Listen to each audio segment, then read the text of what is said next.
Assalamualaikum warahmatullahi wabarakatuh. Bertemu lagi dengan kami di channel yang sama. Ya, hari ini hari Jumat kita berkesempatan untuk mengisi khotbah di masjid yang kita cintai.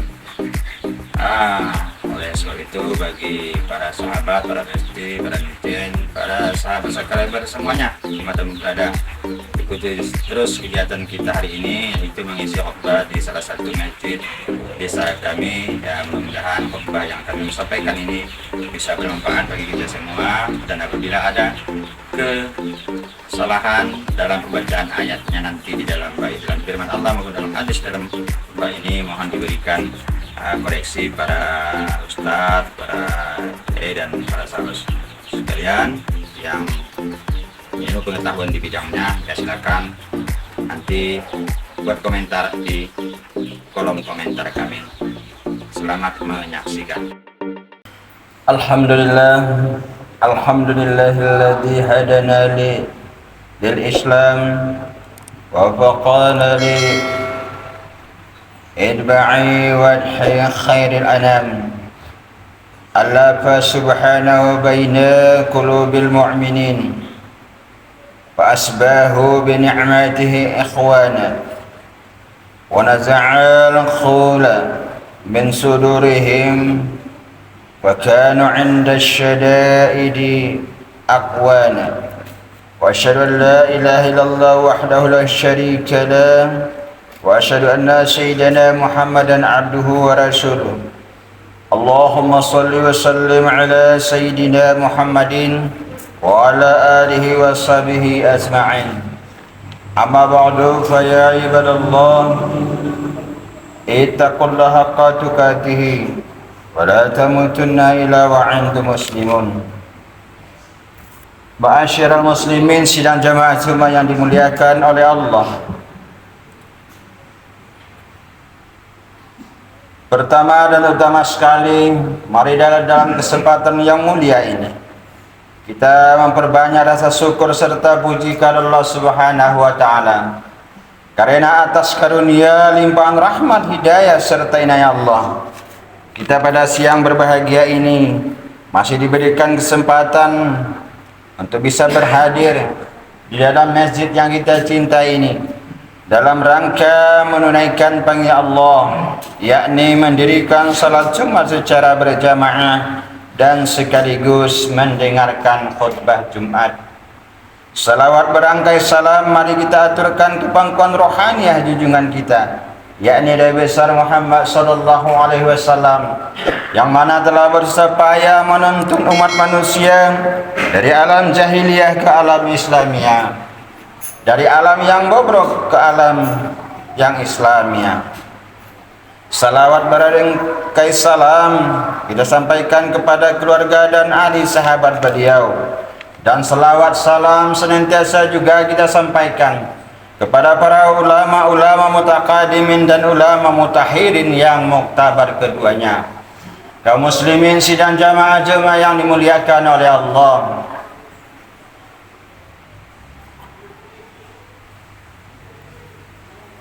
pada saat ini kita tahu bersama bukan lagi rahasia umum bahwa di daerah kita atau tepatnya Kabupaten Aceh Singkil di beberapa desa atau kampung akan menyelenggarakan pemilihan kecil serentak. Salah satunya adalah kampung kita sendiri atau desa kita sendiri.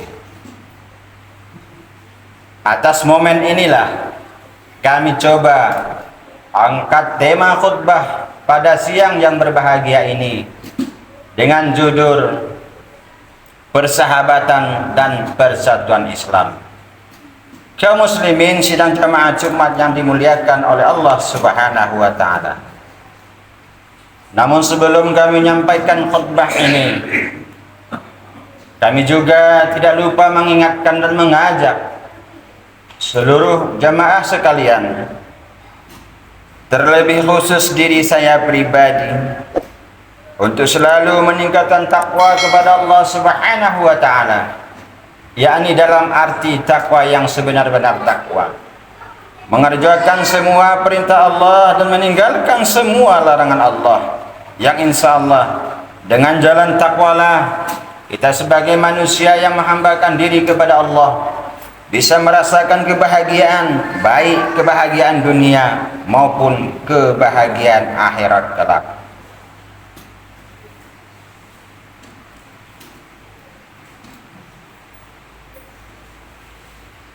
Kaum muslimin sidang jamaah Jumat yang dimuliakan oleh Allah Subhanahu wa taala. Allah Subhanahu wa taala berfirman di dalam Al-Qur'an surat Ali Imran ayat 103 yang berbunyi wa'tasimu bihablillahi jami'an wa la tafakkaru, yang artinya dan berpegang teguhlah kamu semua kepada tali agama Allah dan janganlah kamu bercerai-berai. Masyarakat muslimin yang dimuliakan oleh Allah, tentunya firman Allah ini di dalam surah Al-Imran ayat 103 ini jelas dan terang bahwa mengajak dan menyuruh umat ini agar terus berpegang kepada tali agama Allah. Janganlah kita bercerai-berai, apalagi seperti kami katakan di awal tadi bahwa sebentar lagi kita akan mengadakan pemilihan kepala desa. Jangan dikarenakan akibat beda pilihan terjadi perpecahan, persahabatan di antara kita sesama Islam, apalagi masih saudara dan saudara darah. Masyarul muslimin yang dimuliakan oleh Allah, Rasulullah SAW juga mengingatkan kita dalam sebuah hadisnya, innallaha yarda lakum salasan an ta'buduhu wa la tasriku bihi syai'an wa an ta'shimu bihablillahi jami'an wa la tafaraku wa an tanasahu man wallahu Allahu amarakum, yang artinya sesungguhnya Allah ridha kepada kalian akan 3 perkara. Yang pertama, agar kalian menyembah kepada Allah dan kalian tidak menyekutukan sesuatu pun dengan Allah. Kedua, agar supaya kalian berpegang kepada tali agama Allah dan janganlah kalian bercerai-berai. Dan ketiga, agar supaya kalian saling memberi nasihat kepada penguasa yang kepadanya Allah memberikan amanah atau urusan kalian. Ma'asyiral muslimin yang dimuliakan oleh Allah Subhanahu wa taala, sesungguhnya Allah Subhanahu wa taala telah mengutus utusannya dengan membawa petunjuk dan agama yang hak. Allah mendatangkan Islam, sedang manusia merupakan jenis yang berbeda-beda, saling bermusuhan, bercerai-berai dan berlainan di dalam pangkat, itikad dan agama mereka. Maka tidak heran kalau di sana sini masih terdapat kepercayaan yang berbeda-beda dari aliran yang bermacam-macam, kelompok, kabilah dan semangat jahiliyah. Masing-masing golongan dari mereka menghancurkan siapa yang menentang doktrin atau aliran mereka. Maka ketika Allah mendatangkan Islam, Rasulullah menyuruh mereka dengan satu seruan kebenaran, menyuruh mereka untuk kembali kepada fitrah yang selamat, yaitu fitrah agama Allah, di mana di atas fitrah ini Allah menciptakan manusia. Rasulnya menyeru untuk bersahabat dan persatuan Islam, mewajibkan mereka persahabatan dan persatuan dan mengharamkan perpecahan dan perselisihan. Rasul menjelaskan bahwa perpecahan akan mendatangkan kelemahan dan kelumpuhan, sedangkan permusuhan akan menarik berbagai masalah dan kelemahan. Dan taatilah kepada Allah dan Rasulnya. Janganlah kamu berbantah-bantahan yang menyebabkan kamu menjadi gentar dan hilang kekuatanmu. Itulah arti dan firman Allah dalam surat Al-Anfal ayat 48 yang berbunyi, wa ati'ullaha wa rasulahu wa la tanaza'u fata'salu wa tashaba rahyukum. Taatilah kepada Allah dan Rasulnya. Nyalah kamu berbantah-bantah yang menyebabkan kamu menjadi gentar dan hilang kekuatanmu. Ma'asyiral muslimin yang dimuliakan oleh Allah, sesungguhnya umat Islam adalah umat yang satu. Sudah barang tentu umat ini saling mengikat dan berpegang teguh pada agama Allah dan harus berhenti di depan perselisihan dan tindakan sewenang-wenang yang zalim. Mengisi agamanya, persatuannya dan tabiat Islam. Dalam hal ini Allah berfirman dalam surat Al-Anbiya ayat 92 yang berbunyi, inna hadhihi ummatakum ummatan wahidatan wa ana rabbukum fa'budun, yang artinya sesungguhnya agama tauhid ini adalah agama kamu, semua agama yang satu, dan aku adalah Tuhanmu, maka sembahlah aku. Kaum muslimin yang dimuliakan oleh Allah Subhanahu wa taala, persahabatan dan persatuan Islam adalah merupakan kaidah yang besar di antara jenis-jenis manusia, golongan atau kabilah, selama mereka berpegang kepada syariat agama Allah yang merupakan dasar keberadaan umat, keagungannya dan masyarakat yang kokoh. Dengan demikian, maka tidak ada dasar bangunan kemasyarakatan yang lebih kokoh daripada bangunan kemasyarakatan yang berdasarkan Islam. Sesungguhnya dalil dan kenyataan yang paling jelas di dalam masalah persahabatan Islam ini adalah bahwa tiap-tiap orang dari kaum muslimin mendapat perlakuan yang sama di dalam memikul beban syariat, di mana syariat Islam sendiri tidak membeda-bedakan mereka di dalam semua perintah dan larangan.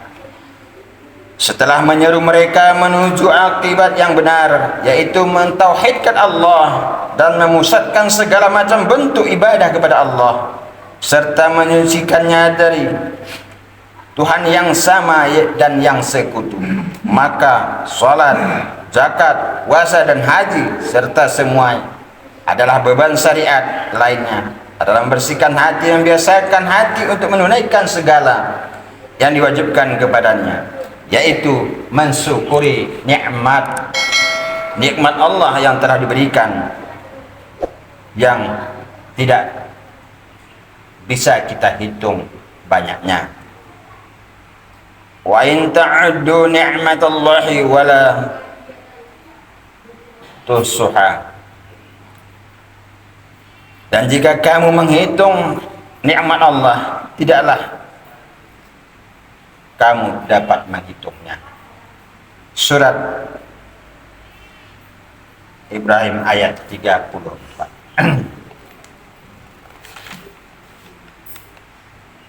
Mensyukuri nikmat itu berarti pengakuan terhadap yang mengeluarkan nikmat itu sendiri, menunaikan segala perintah, berbudi pekerti dengan budi pekerti Al-Quran di antara hamba dan Tuhannya, antara dirinya dan teman-teman seagamanya. Sesungguhnya persahabatan Islam adalah persahabatan yang benar, persahabatan mana menjadikan seorang muslim penolong bagi temannya, dia menolong sahabatnya dan merasakan apa yang dirasakan olehnya, yang pertahankan sahabatnya sebagaimana yang pertahankan dirinya. Ia bekerja yang dapat menarik kebaikan dan kemanfaatan terhadap temannya. Ia cinta kepada sahabatnya sebagaimana ia cinta kepada diri sendiri. Rasulullah SAW menjadikan persahabatan Islam itu sebagai tiang yang kepadanya seruan persahabatan disandarkan, dasarkan menjadi kuat, dan tiang-tiang penyangganya menjadi kokoh. Kaum muslimin yang dimuliakan oleh Allah Subhanahu wa taala, ketika baginda Rasulullah sallallahu alaihi wasallam telah sampai kala itu di Madinah dalam hijrahnya dari Mekah, beliau tiada henti-hentinya membina dan mengkokohkan tiang-tiang kaidah persahabatan yang benar antara sahabat Muhajirin dan sahabat Ansor. Maka persahabatan itulah kemudian merupakan buah yang manis dan minuman yang segar, sehingga mereka seperti apa yang telah disifati oleh Allah tentang diri mereka, asidda'u 'alal kuffari ruhama'u bainahum, orang-orang yang keras terhadap orang-orang kafir tetapi berkasih sayang sesama mereka. Di surat Al-Fat ayat 29 Allah telah menegaskan bahwa kita umat mukmin ini keras. Ciri-ciri kita orang mukmin adalah keras terhadap orang kafir tetapi berkasih sayang antara sesama. Dan seperti itu pula yang telah disabdakan baginda Rasulullah sallallahu alaihi wasallam, al-mu'minu lil mu'minin kal bunyani yasuddu ba'duhu ba'da, yang artinya seorang muslim terhadap muslim yang lain itu seperti bangunan di mana sebagiannya menguatkan dan sebagian yang lain. Hadis riwayat Muslim. Di hadis ini jelas juga menegaskan bahwa kita sesama muslim adalah seperti sebuah bangunan, antara tiang yang lain dengan tiang yang lain saling menyangga, memberi kekuatan dalam bangunan itu sendiri. Apakah kita ingin hancur bangunan itu? Maka tergantung kepada kita sendiri. Jangan dikarenakan seperti yang kami katakan tadi, akibat berbeda nanti suatu saat dalam pemilihan kepala desa kita menjadi hancur. Semoga sifat ini dijauhkan dari masyarakat kita, khususnya masyarakat Gosong Telaga Barat yang kita cintai. Kaum muslimin yang dimuliakan oleh Allah Subhanahu wa taala. Sesungguhnya baginda Rasulullah sallallahu alaihi wasallam setelah hijrahnya dan setelah kumpulnya kaum muslimin di negeri hijrah serta kesemuanya telah memegang teguh agama Allah, Allah menguatkan kekuatan-kekuatan mereka dan menolongnya dengan kekuatan iman dan persatuan serta kebagusan niat mereka yang dibangun atas dasar kalimat Allah yang luhur dan kalimat orang-orang kafir yang rendah. Maka tiada hari mereka kaum kafir kecuali diguncang oleh gempa-gempa kejaliman dan kerusakan. Hancurlah panggung-panggung kekufuran dan penyembahan berhala. Sementara manusia berbondong-bondong memasuki agama Islam, senantiasa berada dalam keluhuran dan kemajuan, sehingga mereka menguasai barat dan timur dari belahan bumi dengan anugerah ridho dari Allah Subhanahu wa taala dan bagusnya tujuan dan pegangan pada syariat agama. Dan ketika dalam tempo yang lama hati-hati telah keras, kebanyakan manusia telah mengingkari akidah dan agama mereka, datanglah ujian dan musibah menimpa mereka, di mana sebahagian mereka yang kuat menguasai kejahatan dan kerusakan. Jika sudah demikian keadaannya, apakah ada orang yang sudi mengingatkan untuk kembali kepada petunjuk tali agama Allah? Tentunya di sinilah fungsi kita. Apabila ada saudara kita lihat salah dalam perilaku, salah dalam berbuat, maka tugas kita untuk mengingatkan. Innallaha la yukhairu ma biqaumin hatta yukhairu ma bi anfusihim. Yang artinya sesungguhnya Allah tidak merubah keadaan suatu kaum sehingga mereka merubah keadaan yang ada pada diri mereka. Kaum muslimin yang dimuliakan oleh Allah Subhanahu wa taala, kami rasa hanya ini khutbah singkat yang bisa kami sampaikan dalam kesempatan yang mulia ini. Mudah-mudahan walaupun khutbah ini singkat, semoga menjadi motivasi, dorongan, semangat dan menjauhkan kita dari perpecahan dan menguatkan kita saling mendukung persatuan dan kesatuan antara sesama kita umat Islam, apalagi masyarakat Kampung Gosong Telaga Barat yang sangat kita cintai. Semoga senantiasa Allah akan selalu melimpahkan rahmat dan hidayah serta taufiknya kepada negeri kita yang kita cintai ini. Amin, amin ya rabbal alamin. Alhamdulillahilladzi arsala bil huda wa dinil haqq liyudhhirahu kulli asyhadu an la ilaha illallah wa la syarika lahu wa asyhadu anna Muhammadan abduhu wa rasuluh. Allahumma shalli wa sallim wa barik ala sayyidina Muhammadin wa ala alihi wa sahbihi rasulillahi ajma'in. Amma ba'du fa ya ibadallah ittaqullaha haqqa tuqatih wa la tamutunna illa antum muslimun. Qala Allah ta'ala a'udzu billahi minasy syaithanir rajim. Bismillahirrahmanirrahim. Qul huwallahu ahad, Allahus samad, lam yalid wa lam yulad wa lam yakul lahu kufuwan ahad. Barakallahu lakum fil Qur'anil azim wa nafa'ani wa iyyakum bima fihi minal ayati wal dzikril hakim. Wa taqabbal minni wa minkum tilawatan syamil alim. Aqulu qawli hadza wa astaghfirullah li wa lakum wa lisyiril muslimin wal muslimat wal mu'minin wal mu'minat fastaghfiruhu innahu ghafurur rahim.